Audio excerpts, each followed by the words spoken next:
이럴 수가. 여기는 강이 아니에요. 사람이 사는 곳이에요. 큰 비로 강물이 넘쳐나면 이렇게 되고 말아요. 최근에는 일본 각지에서 거의 매년 수해가 발생해 많은 사람이 목숨을 잃었어요.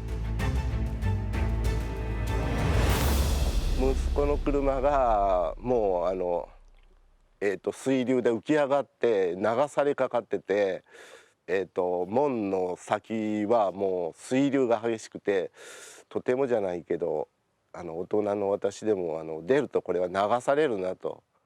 15分か20分の間にもうどんどん水位が上がってきて、門中も浸かり、自分の腰あたりまで水が来だし、少しでも高いところへと上がろうとすぐ横にあったので、とりあえず松の木にしようと、一番上に登っててっぺんですね。すぐ避難してくださいいうのが来たもんですから、これは逃げないけないと慌てて逃げたんです。その途中でもう水がブクブク言ってから、もう道は使ってなかったですけど、ものすごい水が流れてたような状態で怖いなと思って、真っ暗い真っ暗です。中へ入ったのは6日目ぐらいか。入ったらもう中は天井が全部落ちてしまって、もう全部使ってしまってますから。 지구 온난화의 영향으로 수해는 앞으로 점점 더 자주 일어나고 피해도 더욱 커질 것이라고 해요. 하지만 걱정만 해서는 소용이 없겠죠. 수해로부터 생명을 지키기 위해서는 어떻게 해야 할까요? 그 방법을 함께 생각해봐요.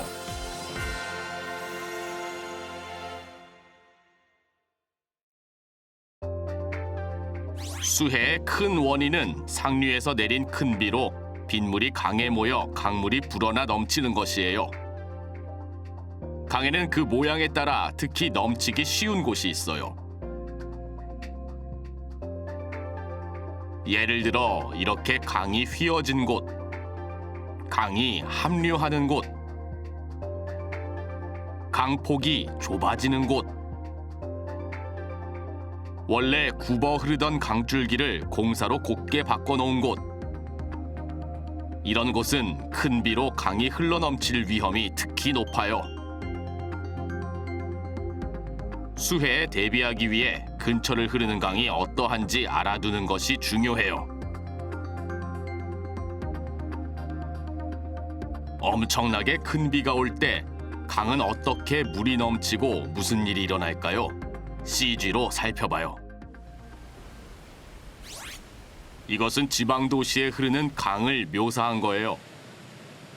큰 비로 강물이 순식간에 불어나 제방에서 넘친 물이 단번에 거리로 흘러들어왔어요.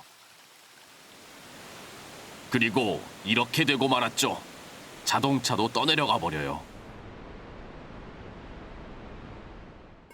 이때 집안은 어떻게 될 것 같아요?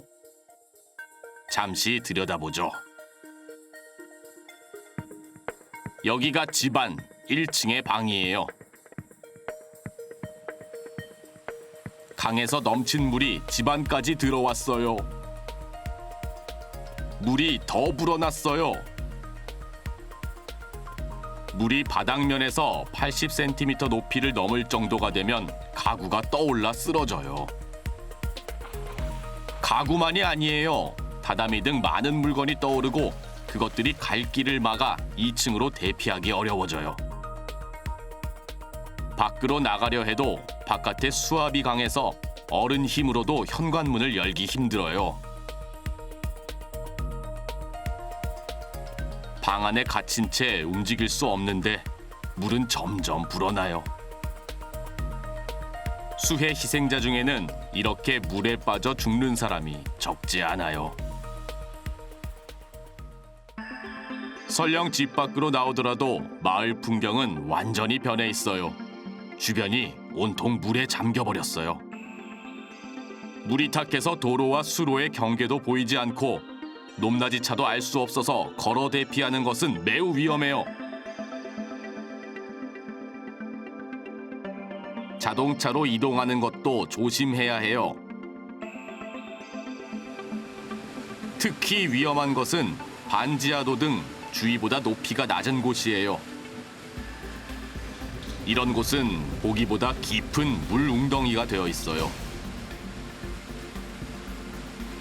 무심코 진입한 자동차가 말을 안 듣게 되거나 엔진에 물이 들어가 멈추고 말아요. 자동차를 포기하고 밖으로 나오려고 해도 나올 수가 없어요. 바깥에서의 수압으로 문이 열리지 않거든요. 엄마 아빠는 이런 사실을 알고 계실까요?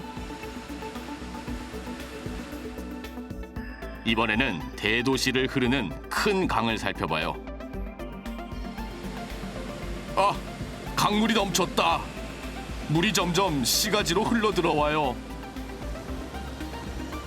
튼튼한 제방을 쌓아 올린 큰 강이라도 넓은 범위에서 큰 비가 오면 넘칠 수 있어요. 일단 흘러 넘치면 큰 피해가 발생해요. 대도시에서 특히 무서운 것이 지하예요. 지하철이나 지하 통로로 마치 폭포 같은 기세로 물이 흘러 들어와요. 물이 점점 불어나요. 제때 못 도망가면 지하에 갇혀 물에 빠져버릴 수 있으니 꼭 조심해야 해요. 수해로부터 생명을 지키기 위해서는 물이 덮쳐오기 전에 대피하는 것이 중요해요.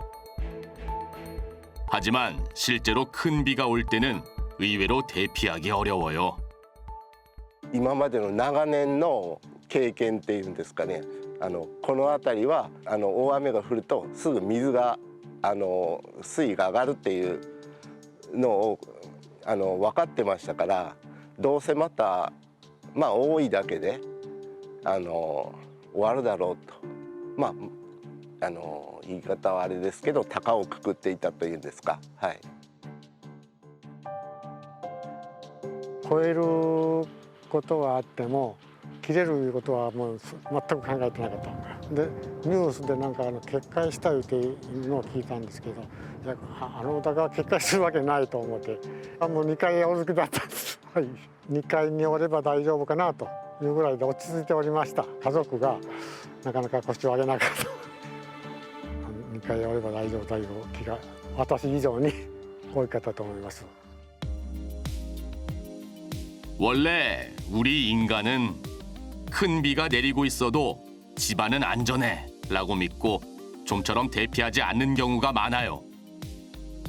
어린이보다 어른이 이런 경향이 더 강해요. 그러니까 여러분에게 부탁하는 거예요. 주변 어른께 여러분이 말씀드려 어른과 함께 대피하도록 해주세요. 그러면 어디로 대피하는 것이 옳을까요? 우선 가장 먼저 할 일은 자신이 사는 곳에 어떤 위험이 있는지 잘 알아두기. 이때 도움이 되는 것이 홍수 해저드 맵이라는 지도예요. 이 지도에는 강물이 넘치면 물에 잠기기 쉬운 곳은 어디인가, 물의 깊이는 어느 정도가 되는가, 대피 장소는 어디인가 등의 정보가 적혀 있어요.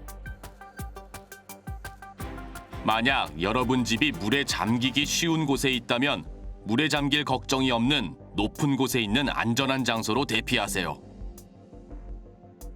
예를 들어 친척집, 친구집, 호텔, 물론 학교 등의 대피 장소도 괜찮아요. 만약 해저드 맵에 따르면 2층까지는 물이 차지 않는 등 집에 있어도 안전하다고 판단해 집에 머무르는 경우에도 1층에 물이 들어오면 빨리 2층으로 대피하세요. 다음으로 대피할 타이밍을 알아봐요. 시, 정, 촌에서는 언제 대피해야 할지를 모두 확실히 알 수 있도록 5단계의 경계 레벨을 발표해요. 그 중에서도 특히 중요한 것은 경계 레벨 3과 4예요. 경계 레벨 3. 고령자나 몸이 불편한 사람은 대피를 시작해요. 그 이외의 사람도 언제라도 바로 대피할 수 있도록 준비를 해둬요. 할아버지 할머니와 있다면 함께 대피해요. 레벨 3은 그렇게 하라는 신호. 경계 레벨 4. 이것은 고령자뿐 아니라 모든 사람이 안전한 곳으로 대피하라는 신호. 그보다 높은 레벨 5는 수해가 이미 발생해서 이제는 대처하기 늦었을지도 몰라요. 그래서 그렇게 되기 전인 경계 레벨 3과 4가 대피할 타이밍이라는 거예요. 하지만 머리로 이해한 것만으로는 부족해요. 평소에 가족이나 이웃과 함께 해저드 맵을 보면서 실제로 걸어보고 대피 장소 위치와 대피 장소까지의 안전한 길을 확인해둬요. 평소에 할 수 있는 준비로 재해 대피 카드를 직접 만드는 것도 도움이 돼요.